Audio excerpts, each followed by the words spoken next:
Hello বন্ধুরা, আজ আমি চায়ের কাপ মেপে 1.5 কাপ ময়দা দিয়ে এই কেকটা বানিয়েছি। এই রেসিপিটা শেষ পর্যন্ত দেখার জন্য অনুরোধ রইল। আর রেসিপিটা ভালো লাগলে চ্যানেলটিকে সাবস্ক্রাইব করবেন আর আমার পাশে থাকবেন, আমাকে সাপোর্ট করবেন। আর আপনারা দেখুন কেকটি কতটা সুন্দর হয়েছে, কতটা স্পঞ্জ হয়েছে, দেখতেও খুব সুন্দর লাগছে। আর কেকটা এইভাবে বানিয়ে দেখবেন, কম সময়ের মধ্যে রেডি করে নিতে পারবেন। তো চলুন এবার আমি কেকটাকে কেটে দেখাচ্ছি। আপনারা দেখুন কেকটা কতটা স্পঞ্জি হয়েছে। তো আপনারাই দেখুন কেকটা কতটা স্পঞ্জি হয়েছে। খুব অল্প উপকরণ দিয়ে এই কেকটা বানানো হয়েছে।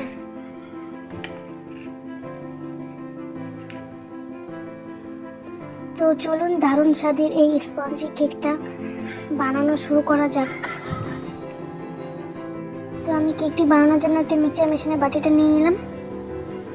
এটাতে করলে তাড়াতাড়ি হবে একটু, আপনারা চাইলে হাত দিয়েও করতে পারেন। তো আমি এখন মিক্সচারের ঢাকনাটা খুলে এর মধ্যে সমস্ত উপকরণ দেব।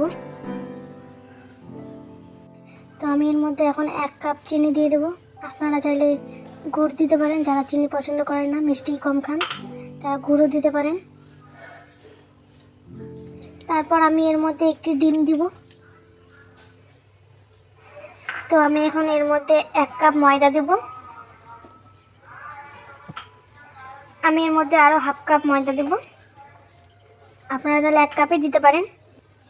তারপরে এর মধ্যে 1 কাপের 4 ভাগ সাদা অয়েল দেবো। অবশ্যই সাদা অয়েল হতে হবে, সরষের তেল দিয়ে হবে না।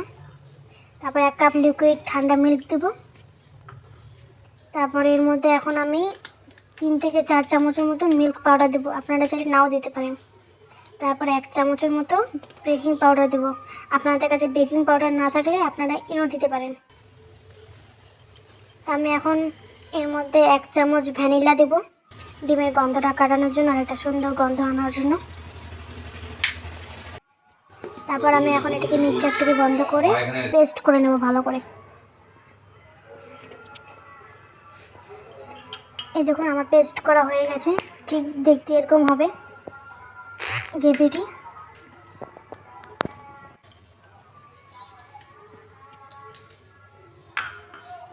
তারপর একটি পাত্র নেব, পাত্রটির মধ্যে ভালো করে অয়েল ব্রাশ করে নেব। তো বন্ধুরা, পাত্রটি ভালোভাবে অয়েল ব্রাশ করানো হয়ে গেছে। তো আমি এখন এর মধ্যে 1 চামচ ময়দা ভালোভাবে ছিটিয়ে নেব। আপনাদের কাছে বাটার পেপার থাকলে আপনারা বাটার পেপারও দিতে পারেন। আমার কাছে ছিল না, তাই আমি ময়দা দিয়েই করছি। আপনারাও করতে পারেন চাইলে। তো এখন এক্সট্রা ময়দাটা আমি ঝেড়ে নেব পাত্রটি থেকে। তারপর ভালোভাবে আস্তে আস্তে করে ব্যাটারটি ঢেলে নেব পাত্রটির মধ্যে।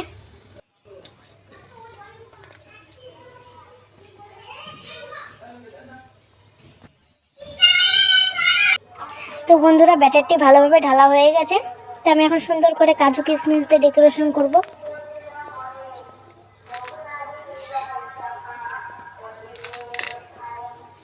এই দেখুন বন্ধুরা, কাজু কিশমিশ দিয়ে সুন্দর করে ডেকোরেশন করা হয়ে গেছে প্রায়।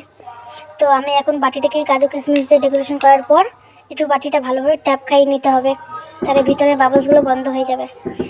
আমি আগে থেকেই কড়াইটা গরম করতে বসিয়ে রেখেছিলাম। তো দেখুন ভালোভাবে গরম হয়ে গেছে।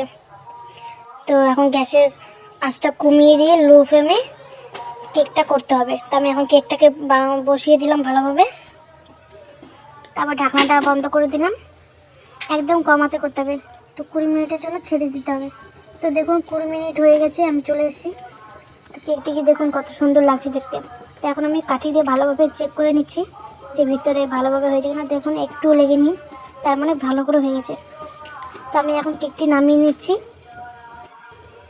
তো দেখুন বন্ধুরা, কত সুন্দর লাগছে দেখতে কেকটি, একটুও পুড়ে যায়নি, কিছু হয়নি।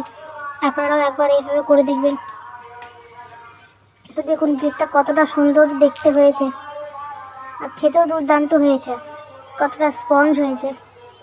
তো চলুন এখন আমি আপনাদেরকে কেকটি কেটে দেখাচ্ছি, কি ভেতর থেকে কতটা সুন্দর হয়েছে দেখাচ্ছি, চলুন।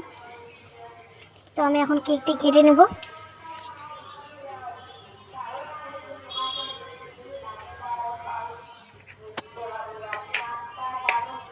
তো দেখুন বন্ধুরা, কেকটা কতটা সুন্দর হয়েছে, কতটা স্পঞ্জি হয়েছে।